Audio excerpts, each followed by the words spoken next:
शुरुआत करते हैं आज की न्यूज़पेपर की। हम पहली न्यूज़ देखने वाले हैं द हिंदू की 103वें नंबर का जो संविधान संशोधन किया गया था।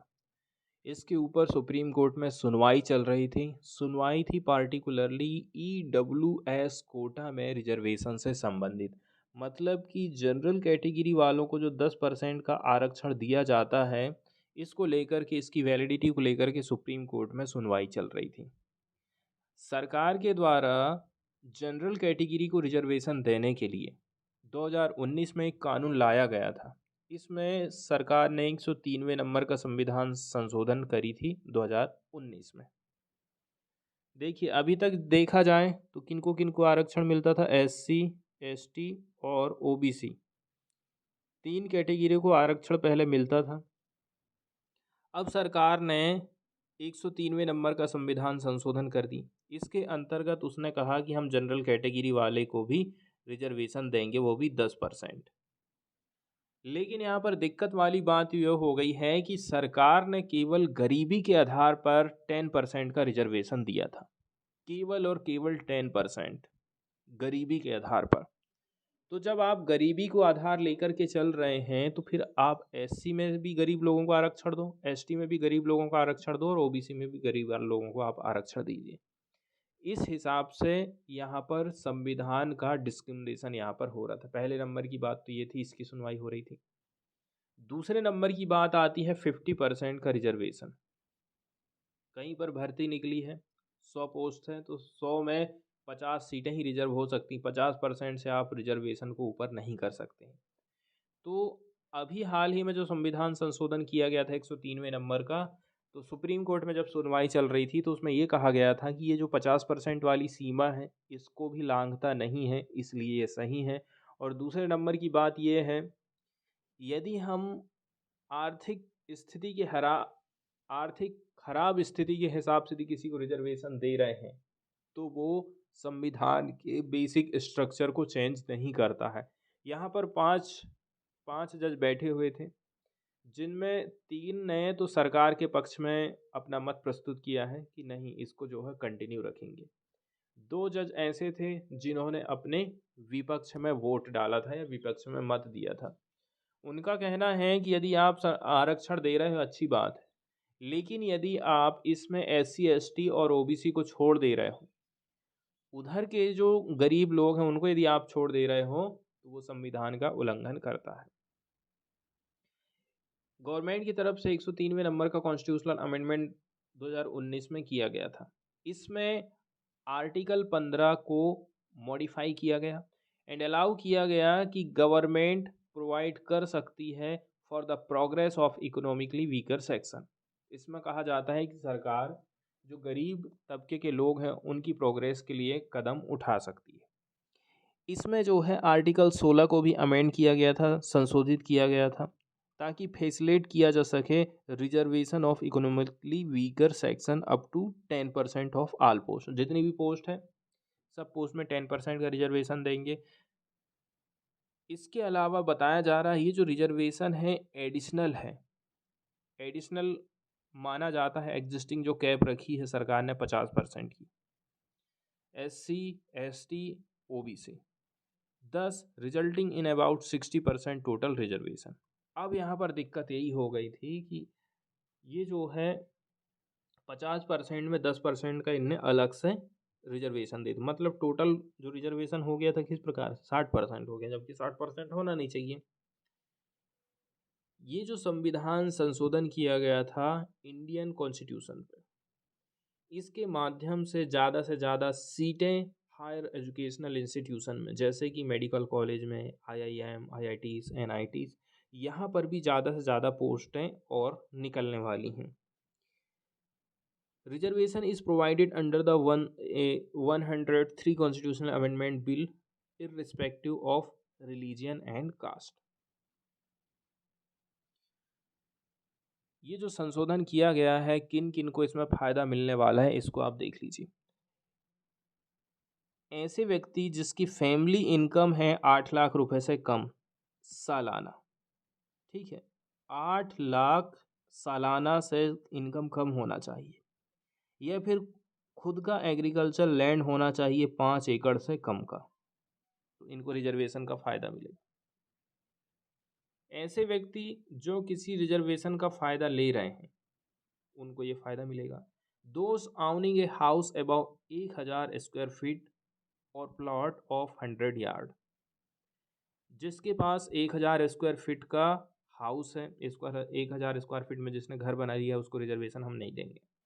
Those owning a residential plot less than 200 yard in a non notified municipality areas. तो ये कुछ इसमें क्राइटेरिया रखे गए थे 103वें नंबर के संविधान संशोधन में। इसके बाद अगली खबर हम देखने वाले हैं UNFCCC से संबंधित United Nations framework convention on climate change. इसको साइन किया गया था 1992 में United Nations conference on environment and development. इसको हम जानते हैं अर्थ समिट के रूप में या फिर रियो समिट और द रियो कॉन्फ्रेंस के रूप में भी इसको हम जानते हैं। इंडिया की बात करें तो इंडिया भी उन सभी देशों में आ जाता है जो होस्ट किया था COP of all 3 Rio convention on climate change, मतलब UNFCCC। Biodiversity convention on the biological diversity and land, United Nations convention to the combat desertification. देखिए कॉप के जो 3 कन्वेंशन होते हैं उन तीनों के तीनों इंडिया उन देशों में शामिल है जिसने अपने यहाँ पर इसको होस्ट किया था, आयोजन कराया था। UNFCCC ने एंटर किया था into force on 21 March 1994। UNFCCC ने काम करना चालू कर दिया था 21 मार्च 1994 को, और बताया जा रहा है कि अभी हाल ही में यदि देखें इसके तो 197 मेंबर कंट्रीज हैं। ये पेरेंट ट्रिटी मानी जाती है 2015 पेरिस एग्रीमेंट की। 2015 में जो पेरिस एग्रीमेंट हुआ था उसका पेरेंट ट्रिटी मानी जाती है। It is also the parent treaty of the 1997 protocol. UNFCCC का जो सेक्रेटरिएट है, मतलब UN क्लाइमेट चेंज का, वो कहाँ है? United Nations entity tasked with the supporting the global response to the threat of climate change. ये इसका लोकेशन है बॉन, जर्मनी में। क्लाइमेट चेंज से निपटने के हिसाब से ही जो है इस पर साइन किया गया था, ऐसा यहाँ बताया जाता। अब हम बात कर लेते हैं कॉन्फ्रेंस ऑफ पार्टीज। COP जो है एपेक्स डिसीजन मेकिंग अथॉरिटी है UNFCCC में। यूनाइटेड नेशंस FCCC के बारे में हम पढ़ चुके हैं ऊपर, उसमें भी एक संस्था बनाई गई है COP, कॉन्फ्रेंस ऑफ पार्टी, जो कि डिसीजन मेकिंग की सबसे बड़ी अथॉरिटी मानी जाती है। COP की जो मीटिंग होती है हर साल होती है, unless the parties decide otherwise. ठीक है, जब तक पार्टीज डिसाइड कर रही हैं तब तक हर साल इसकी मीटिंग होते रहे। तो जो पहली COP की मीटिंग थी वो उसका आयोजन किया गया था बर्लिन, जर्मनी में मार्च 1995 में। COP meets in Bonn, the seat of secretariat, unless a party offers to host the session. इसकी जो मीटिंग है जहाँ इसका सचिवालय है वहाँ पर ही होगी। यदि कोई कह देता है कि नहीं हम हमारे यहाँ पर इसका आयोजन कराना चाहते हैं तो फिर वहाँ पर होती है। The office of the COP president normally rotates among the 5 United Nations regional group, which are Africa, Asia, Latin America, and the Caribbean, Central and Eastern Europe, and Western Europe and other. COP का जो presidency है वो rotate होते रहती है, एक बार आपके यहाँ हुई दूसरी बार कहीं और चले जाएगी, इस प्रकार से। और जो प्रेसिडेंट होता है नॉर्मली कौन होता है? एनवायरमेंट मिनिस्टर को बनाया जाता है उस देश के एनवायरमेंट मिनिस्टर को। ठीक है, इसका इलेक्शन होगा by acclamation immediately after the opening of a COP session. तो फिर इसका इलेक्शन किया जाता है, तब जाकर के इसको प्रेसिडेंट हम बनाते हैं। अब हम बात कर लेते हैं हाल ही में जो COP 27 का आयोजन किया जा रहा है, इस पर लोगों ने क्या क्या कहा है। तो यूनाइटेड नेशंस के जो सेक्रेटरी जनरल हैं उन्होंने वार्निंग दिया है, या तो आप कोऑपरेट करके चलिए या फिर आप जो है पर्यावरण को तबाह कर देंगे या फिर तबाह करिए आप। यूनाइटेड नेशंस के सेक्रेटरी जनरल एंटोनियो गुटरेस ने देशों को कहा है जो कि इकट्ठे हुए थे कॉप 27 समिट इजिप्ट में मंडे के दिन, कि देखिए आपके पास जो है दो चॉइस है। पहली बात यह है, या तो आप मिलकर के काम करिए या फिर दूसरा जो है आप अपने पर्यावरण को नष्ट कर देंगे अपने आने वाली पीढ़ी के लिए, उनके लिए आप कुछ भी बचा करके नहीं रखने वाले हैं। मिस्टर गुटरेस का जो कमेंट है वो ऐसे टाइम में आया है जहां पर वर्ल्ड जो है डिस्ट्रैक्टेड हो गया है। डिस्ट्रैक्टेड हुआ है मतलब विचलित हो गया है, प्रभावित हुआ है by Russia's war in Ukraine. Ramped consumer inflation है, इसके साथ साथ में एनर्जी का शॉर्टेज चल रहा है। इन्फ्लेशन मतलब चीज़ों के दाम बढ़ रहे हैं, इसके साथ साथ में पेट्रोल और डीजल में भी हम देख रहे हैं प्रोडक्शन में कमी आई है। तो जो दो सबसे बड़ी लार्जेस्ट इकोनॉमीज हैं यूएस और China, have a particularly responsibility to join efforts to make this pact a reality. हमने जो पैक्ट बनाए हैं, हमने जो संधि लेकर के आए हैं, इसको पूरा करने के लिए विश्व की जो दो सबसे बड़ी इकोनॉमी है उनको आगे आना पड़ेगा और उनको इस पैक्ट को रियलिटी में कन्वर्ट करने के लिए काम करना पड़ेगा। तो गुटरेस का कहना है ये जो पैक्ट है between the world's richest and poorest countries to accelerate the transition from fossil fuel. देखिए आप जो फॉसिल फ्यूल का यूज़ कर रहे हैं, चाहे आप गरीब हो चाहे आप अमीर हो, दोनों ही फॉसिल फ्यूल के यूज़ को कम से कम करिए, ऐसा मिस्टर गुटरेस का कहना था। और हमें जो है रिड्यूस करना है एमिशन को and cope with the climate impact that have already occurred. और तो ऑलरेडी जो परेशानी हम देख रहे हैं वो तो आप सभी जानते ही हैं। इसके बाद यदि हम बात करें यूएई के जो प्रेसिडेंट थे शेख मोहम्मद बिन जायद अल नहाया, ये स्टेज पर आए और उन्होंने कहा था कि हमारा जो देश है इस ऑर्गेनाइजेशन का मेंबर है, ठीक है, और हम जो है ओपेक के भी मेंबरशिप हैं। हम जो है कंटिन्यू प्रोड्यूस करते रहेंगे फॉसिल फ्यूल को as long as there is a need. जब तक ज़रूरत है तब तक हम जो है फॉसिल फ्यूल का उत्पादन करते रहेंगे, ऐसा इनकी तरफ से कहा गया है। अगली न्यूज़ हम देखने वाले हैं राजस्थान से। राजस्थान में पार्टिकुलरली बात करें हैंडीक्राफ्ट पॉलिसी से संबंधित। राजस्थान की जो पहली हैंडीक्राफ्ट पॉलिसी है वो फोकस करती है इन्वेस्टमेंट में, कि हमारे यहाँ पर ज़्यादा से ज़्यादा इन्वेस्टमेंट कैसे करके आएगा। इसके लिए सरकार हैंडीक्राफ्ट को लेकर के एक इन्वेस्टमेंट पॉलिसी लेकर के आई है। तो जो पहली हैंडीक्राफ्ट पॉलिसी है जिसको रिलीज़ किया गया है कांग्रेस की गवर्नमेंट के द्वारा राजस्थान में, इसने ज़्यादा से ज़्यादा इम्फेसिस मतलब जोर दिया है on attracting investment for promotion of cultural heritage. Investment को ये अट्रैक्ट कर रहे हैं, लोगों को, उद्यमियों को कह रहे हैं कि आप ज़्यादा से ज़्यादा हमारे राजस्थान में इन्वेस्टमेंट करिए, ताकि हम हमारे देश की जो कल्चरल हेरिटेज बनी है उसको हम बढ़ावा दे सकें। इसके साथ साथ में हमारे जो ट्रेडिशनल आर्ट्स एंड क्राफ्ट हैं उनको आप बढ़ावा दीजिए। The export of handicraft item from the state which touched 6,205 crore in 2020-21। ये कंटिन्यू बढ़ते ही जा रहा। 2021 में एक्सपोर्ट किया था राजस्थान ने 6,205 करोड़ रुपये का। हैंडीक्राफ्ट पॉलिसी 2022 से ये आशा करी जाती है कि ये बूस्ट करेगा, बढ़ावा देगा क्रिएशन ऑफ एसेंशियल इंफ्रास्ट्रक्चर। इसके माध्यम से जो भी ज़रूरी इंफ्रास्ट्रक्चर की ज़रूरत है वो हम खड़ा कर पाएंगे इस पॉलिसी के माध्यम से, एंड जनरेट करेंगे नए एम्प्लॉयमेंट अपॉर्चुनिटीज़ को। इट जीमेंट्स का मतलब होता है रत्न। इट जीमेंट्स to revive traditional and extinct art. तो जो आर्ट एक्सटिंक्ट हो चुकी है, इसके अलावा ऐसी कला जो कि खतरे में चल रही है, लग रहा है कि अब ये कला समाप्त हो जाएगी, तो उन सब कला को सरकार रिवाइव करना चाहती है इस पॉलिसी के माध्यम से।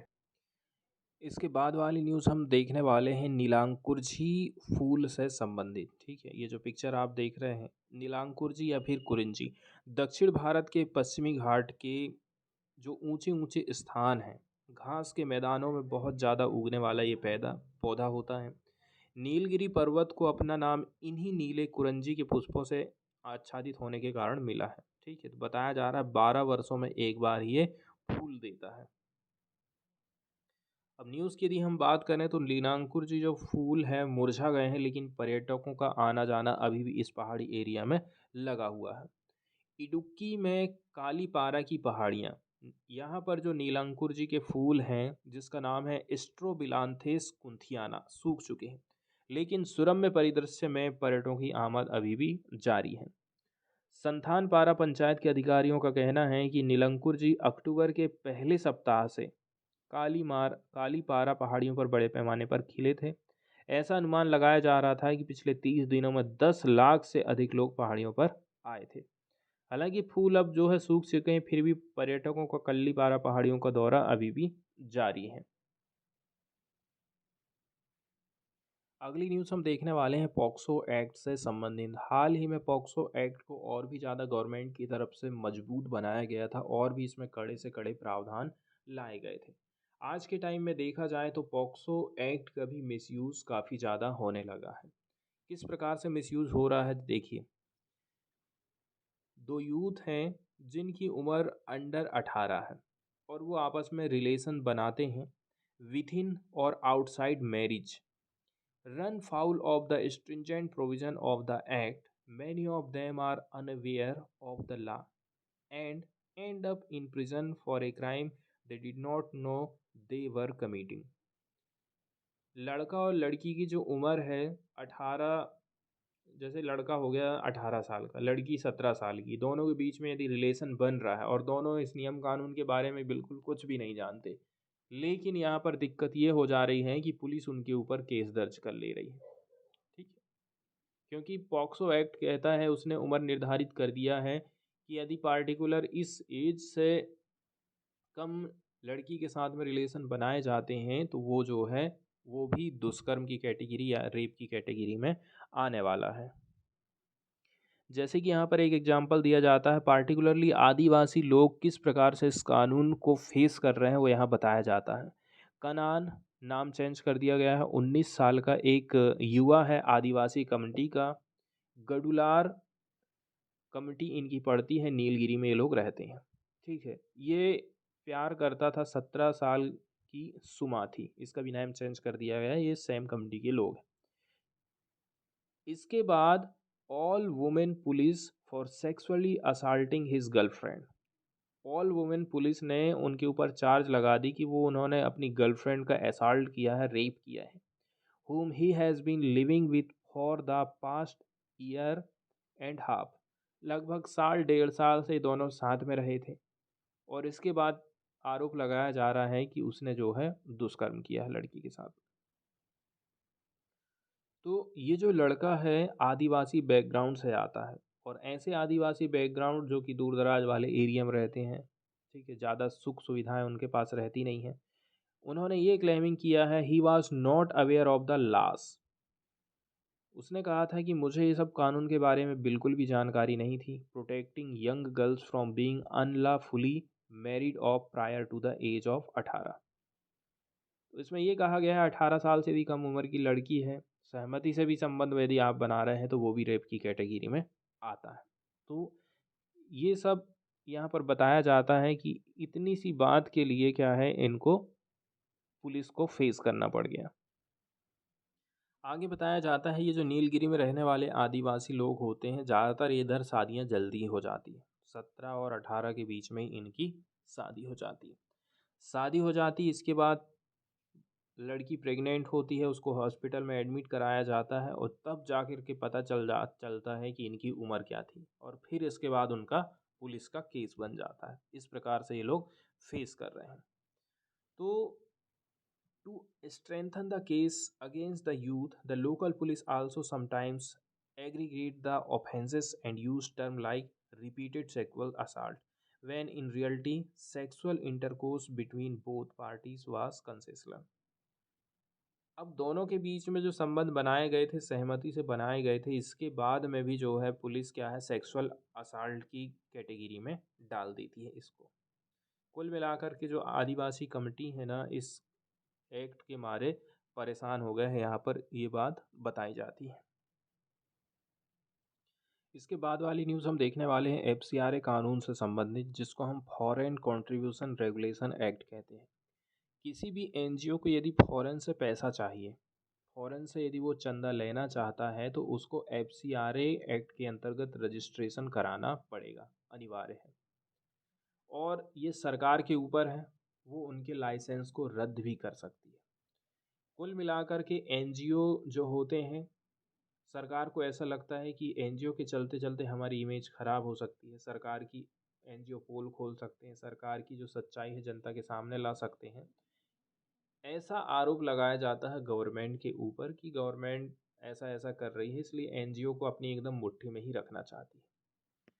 गवर्नमेंट का कहना है, देखिए हमने जो है एफसीआरए कानून में बदलाव किए हैं, इसको और भी ज़्यादा कड़ा किए हैं, ताकि ये चाइना से, पाकिस्तान से पैसा ले ले करके जो आतंकवादी गतिविधियों में संलिप्त हो जाते हैं, इसको हम रोक सकें। सरकार की तरफ से ऐसी दलील दी जाती है। तो सुप्रीम कोर्ट में इसकी सुनवाई भी चल रही थी। तो सुप्रीम कोर्ट का कहना है, यदि विदेश से प्राप्त जो भेंट है पूर्ण अधिकार नहीं है, कोई नहीं कह सकता कि ये हमारा अधिकार है, साथ ही इसे संसद द्वारा नियंत्रित किया जा सकता है, ऐसी इसमें सुनवाई भी हुई थी।